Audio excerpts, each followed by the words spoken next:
kasih karunia dan damai sejahtera dari Allah Bapa kita dan dari Tuhan Yesus Kristus menyertai kita. Saudara-saudara, peristiwa penyelamatan yang dilakukan oleh Tuhan Yesus itu merupakan pusat iman Kristiani. Allah mengutus anaknya yang tunggal untuk membebaskan manusia dari kekuasaan dosa dan untuk membawanya masuk dalam kehidupan yang kekal. Peristiwa penyelamatan yang terjadi di kayu salib itu diawali dengan peristiwa inkarnasi. Allah menjadi manusia dan tinggal di antara manusia. Peristiwa inkarnasi ini menjadi peristiwa yang sangat penting di dalam iman Kristiani, sehingga gereja terus-menerus mengenangkannya.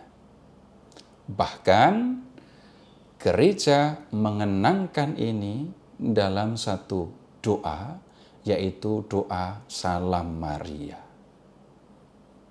Nah, dalam episode ini saudara-saudara kita akan melihat apa yang sebenarnya kita lakukan ketika kita berdoa Salam Maria. Doa Salam Maria terdiri dari dua bagian. Bagian yang pertama bunyinya begini: Salam Maria, penuh rahmat, Tuhan sertamu. Terpujilah engkau di antara wanita, dan terpujilah buah tubuhmu, Yesus. Bagian yang kedua, Santa Maria Bunda Allah, doakanlah kami yang berdosa ini sekarang dan waktu kami mati. Amin. Kalau kita mengamati bagian yang pertama dari doa Salam Maria, maka kita bisa melihat bahwa bagian pertama ini memadukan dua kutipan dari Injil Lukas. Kutipan yang pertama itu berisi salam yang disampaikan oleh malaikat Gabriel ketika menemui Maria untuk menyampaikan kabar tentang kelahiran Yesus. Salam Maria, penuh rahmat, Tuhan sertamu. Itu dari Injil Lukas bab 1 ayat 28. Nah, kutipan yang kedua diambil dari ucapan Elizabeth ketika menyambut Maria di rumahnya. Terpujilah engkau di antara wanita, dan terpujilah buah tubuhmu, Yesus. Ini diambil dari Lukas bab 1 ayat 42. Nah, bagian yang kedua dari doa ini merupakan satu permohonan. Permohonan agar Bunda Maria mendoakan kami yang berdosa ini sekarang dan waktu kami mati. Jadi di bagian kedua kita memohon agar Bunda Maria mendoakan kita yang berdosa ini.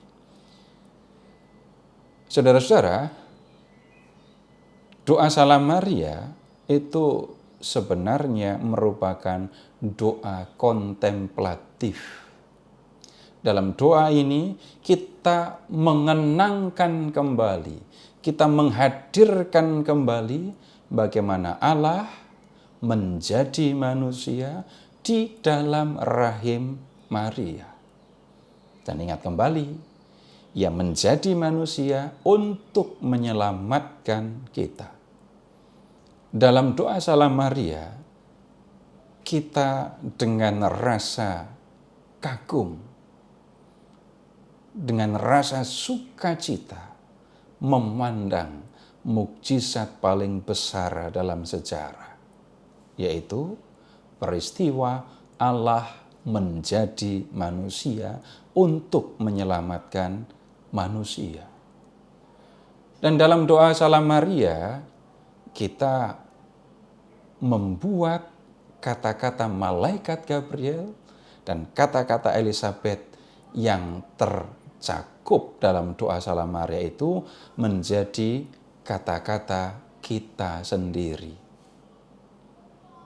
Jadi kita memuji Maria, dan sekaligus yang lebih utama melihat bagaimana Allah menjadi manusia di dalam diri, di dalam rahim Bunda Maria itu.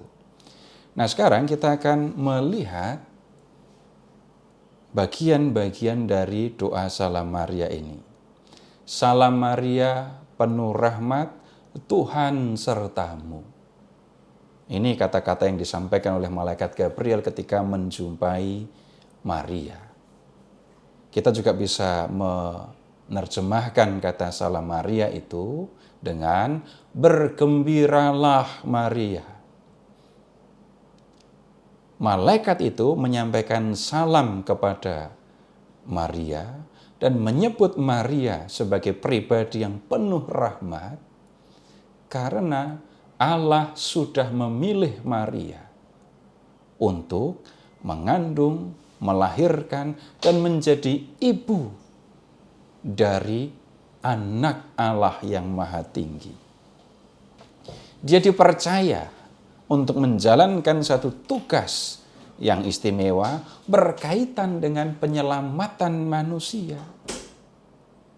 Ingat kembali nama Yesus. Dia harus diberi nama Yesus karena dialah yang akan menyelamatkan umatnya dari dosa. Nah, ketika mendengar apa yang disampaikan oleh malaikat Gabriel, ketika mendengar tugas yang dipercayakan kepadanya, Maria menyatakan kesanggupannya. Sesungguhnya aku ini hamba Tuhan. Jadilah padaku menurut perkataanmu itu. Maria menyatakan kesanggupannya untuk menjadi ibu Sang Juru Selamat. Kemudian, terpujilah engkau di antara wanita. Kata-kata ini diucapkan oleh Elizabeth ketika Maria datang berkunjung ke rumahnya. Elizabeth itu adalah istri dari Imam Zakaria, dia adalah ibu dari Yohanes Pembaptis. Jadi ketika Maria sampai ke rumah Elizabeth, Maria menyampaikan salam kepada Elizabeth. Ketika Elizabeth mendengar salam yang diucapkan oleh Maria, maka anak yang ada di dalam rahim Elizabeth itu melonjak kegirangan. Dan pada saat itulah Elizabeth yang dipenuhi dengan Roh Kudus berseru dengan suara nyaring, "Diberkatilah engkau di antara semua perempuan." Maria disebut sebagai yang diberkati di antara semua perempuan karena dialah yang dipilih oleh Allah untuk melahirkan Yesus Kristus, anak Allah yang menjadi manusia. Dan lebih dari itu tentu saja Maria menerima tugas yang dipercayakan kepadanya dan melaksanakannya dengan penuh kesungguhan. Selanjutnya, Elizabeth juga mengatakan, terpujilah buah tubuhmu, yaitu Yesus yang ada di dalam rahim Maria. Saudara-saudara, melonjaknya bayi yang ada di dalam kandungan Elizabeth menunjukkan bahwa bayi yang ada di dalam rahim Maria bukan bayi biasa. Karena itu, Elizabeth mengatakan, terpujilah buah tubuhmu, terpujilah buah rahimmu, terpujilah yang engkau kandung. Dan inilah yang sebenarnya menjadi titik pusat dari doa Salam Maria. Yesus, Allah yang menjadi manusia. Dia datang ke dunia semata-mata terdorong oleh kasih-Nya kepada manusia. Dia datang untuk menyelamatkan manusia, dan kedatangan Allah yang menjadi manusia itu melalui rahim Maria. Saudara-saudara, itu bagian pertama dari doa Salam Maria. Di bagian kedua dari doa Salam Maria, kita menyebut Maria sebagai Bunda Allah. Santa Maria, Bunda Allah. Kalau kita menyebut Maria sebagai Bunda Allah, itu tidak berarti bahwa Maria lebih tinggi dari Allah. Maria tetaplah seorang manusia, seorang perempuan, tetapi dia dipercaya untuk mengandung dan melahirkan Allah yang menjadi manusia. Atau lebih sederhananya, dia mengandung dan melahirkan Yesus yang adalah Allah yang menjadi manusia untuk menyelamatkan kita. Dalam diri Yesus, saudara-saudara, Allah benar-benar menjadi manusia. Dia menjadi sama seperti manusia yang lain kecuali dalam hal dosa. Dan sekali lagi, peristiwa Allah yang menjadi manusia itu terjadi di dalam rahim manusia. Kemudian kita mengatakan, doakanlah kami yang berdosa ini. Jadi kepada Bunda Maria kita mengatakan, Bunda, tolong doakan kami yang berdosa ini. Ini jelas berkaitan dengan bagian pertama dari doa Salam Maria tadi. Allah menjadi manusia untuk menyelamatkan kita dari kekuasaan dosa. Dan sekarang kita memohon kepada Bunda Maria, tolong doakan kami. Doakan kami yang berdosa ini, supaya apa? Supaya kami sanggup untuk mengalahkan kecenderungan kepada dosa dan mengikuti kehendak Allah seperti Bunda Maria.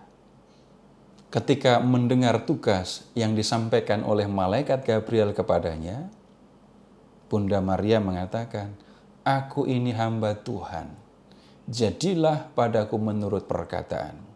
Dengan ucapan ini, Bunda Maria menunjukkan, mengungkapkan kesanggupannya untuk mengikuti yang dikehendaki oleh Allah.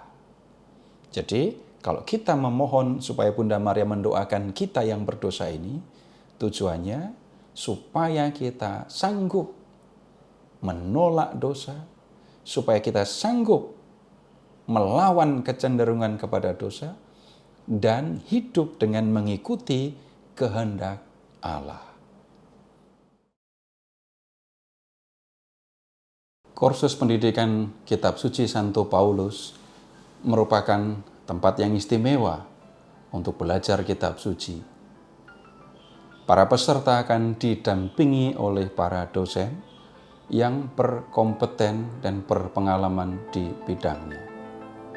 Ada banyak dosen yang akan terlibat untuk mendampingi para peserta dan melengkapi peserta dengan pengetahuan tentang kitab suci, teologi, dan kerasulan kitab suci. Dan mereka yang lulus, mereka yang sudah menyelesaikan program belajar kitab suci di KPKS Santo Paulus akan memiliki keterampilan untuk terlibat di dalam karya kerasulan kitab suci sehingga dapat membantu umat untuk lebih maju dalam hal pengetahuan mengenai Allah dan mengenai gereja.